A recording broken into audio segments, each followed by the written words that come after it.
Kurs zázrakov, lekcia 97. Som duch. Dnešná myšlienka ťa vedie k stotožneniu sa k tvojim jediným pravým ja. Nie je tu miesto pre rozdelenie ani protirečenia, jednoducho prehlasuješ pravdu o sebe. Si duch, svätý Syn Boží, plný lásky, pokoja a radosti.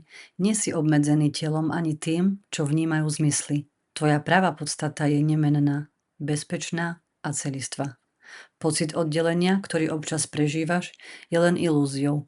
Keď mu dovolíš pominúť, myseľ sa vracia do pokoja. Zmizne strach, pretože už nie je dôvod na konflikt. Každé cvičenie ťa približuje k skúsenosti tejto pravdy. Aj niekoľko minút má obrovskú hodnotu. Čas použitý týmto spôsobom sa znásobuje a jeho efekt presahuje bežné vnímanie. To, čo dávaš tejto praxi, sa ti vracia posilnené.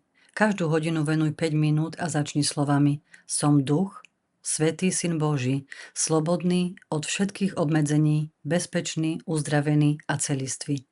Slobodný, aby som odpúšťal, a slobodný, aby som spasil svet. Potom dovol týmto slovám doznieť v tebe. Otvor sa pocitu pokoja a jednoty. V bežnom živote je ľahké zabudnúť, kým naozaj si. Stotožňuješ sa s telom, rolami, emóciami a príbehmi mysle. Vtedy sa objaví strach, napätie a pocit ohrozenia. Táto lekcia pripomína, že to nie je celá realita. Si niečo oveľa väčšie, vedomie, ktoré prežíva, ale nie je obmedzené touto skúsenosťou. Keď sa vraciaš k tejto pravde, začínaš žiť inak, s väčším pokojom, dôverou v život, pocitom vnútornej plnosti. Neznamená to útek od sveta, ale zmenu perspektívy.